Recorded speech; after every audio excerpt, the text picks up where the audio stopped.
Welcome to this video. In this video we are going to talk about SQLite database and how to use SQLite database into an Android app. Here as an example we are going to start with a basic user login app.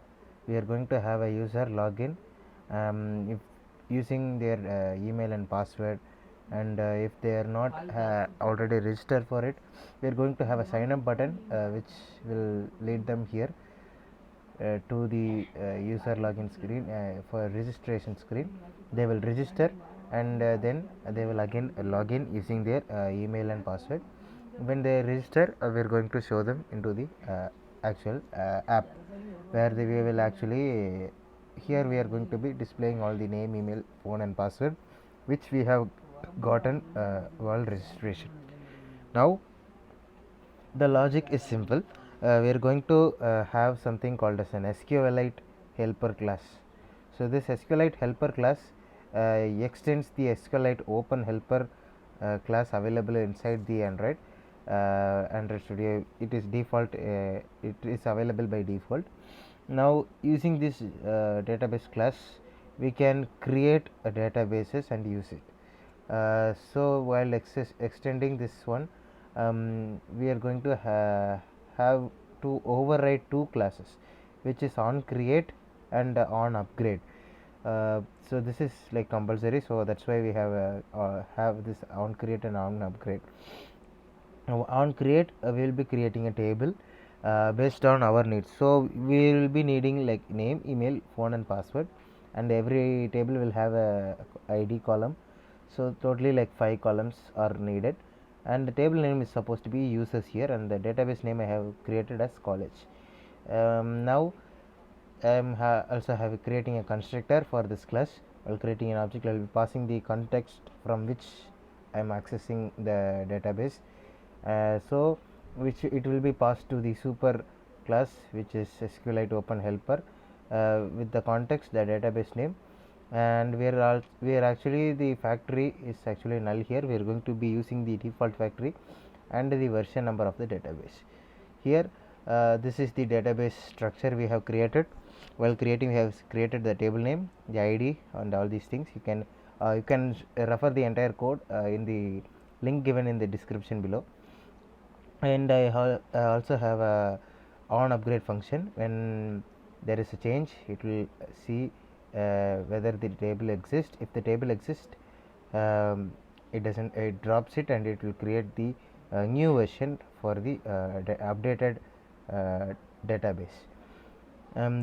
This is the bare bones structure of the database. The actual usage comes here. We'll start with the class where we are storing users details, right?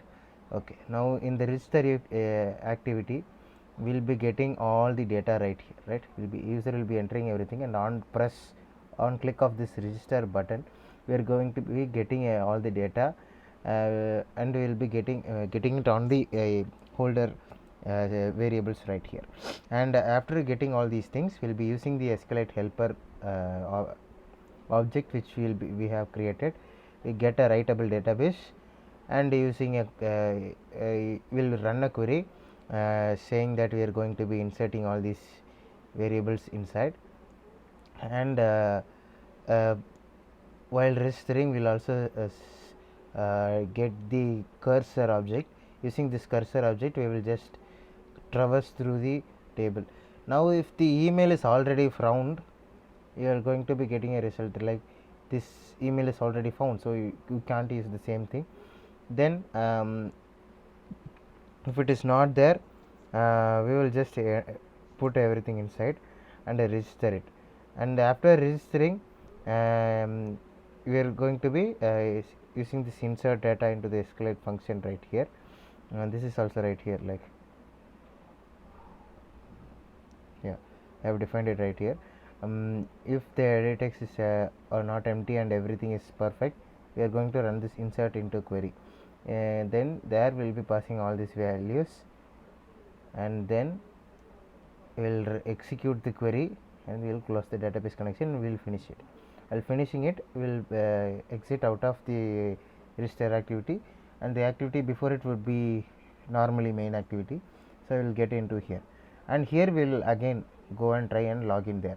When the login based on when the button is clicked, we are going to try and do the login there. Now when the login is happening, what we will be doing, will be getting again get a writable database. Just see whether this is in there, all these data, the temporary password and the email id which the user has entered. We have to check whether this is right or not, and if it is all right, then we will be putting it in the intent. And then where we are going to go, we are going to go to this dashboard activity, and from the dashboard activity, what we are going to do, in the dashboard activity we are going to display everything. That is all happening in this app. So let's see how this apps runs. Okay, I'm going to enter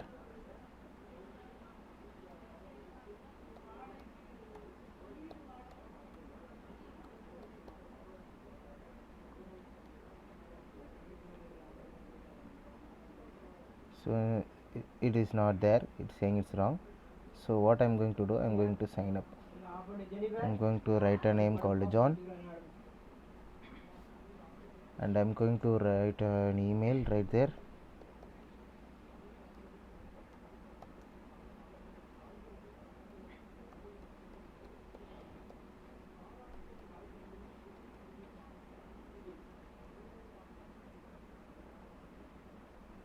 Now using the same thing, B, yes, see, login successful, and I also got all the details. I read everything from the database and I am displaying it here. So this is the simple demonstration of how to use the basic SQLite database in the Android. So thank you for watching.